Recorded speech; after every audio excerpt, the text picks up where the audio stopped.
প্রায় ৭০০ বছর আগে হুগলির ত্রিবেণীতে গঙ্গা যমুনা সরস্বতী নদীর সঙ্গমে পালন করা হতো কুম্ভ। তারপর বন্ধ হয়ে যায় এই কুম্ভ স্নান। ৪ বছর ধরে শুরু হয়েছে ত্রিবেণী কুম্ভ মেলা। এবারও ব্যবস্থা করা হয়েছে পুণ্য স্নানের। এছাড়া আয়োজন রয়েছে নগর কীর্তন, শক্তিপীঠ পরিক্রমা, রুদ্র অভিষেক, রুদ্র মহাযজ্ঞ, শিব সহস্র নাম, সাধু প্রবচন ও ধর্মসভার। সপ্তর্ষি ঘাটে সন্ধ্যার সময় ব্যবস্থা হয়েছে গঙ্গা আরতির। নাগা সাধুদের জন্য আখড়াও তৈরি করা হয়েছে। মাঘী পূর্ণিমায় দলে দলে নাগা সাধুরা স্নান করতে এসেছেন এখানে।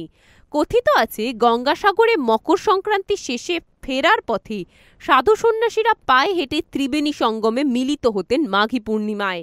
সেখানেই পালন হতো কুম্ভ, যাকে অনুকুম্ভও বলা হতো। প্রশাসনিক ব্যবস্থায় এবারে পালিত হচ্ছে হুগলির ত্রিবেণী সঙ্গমে কুম্ভ মেলা।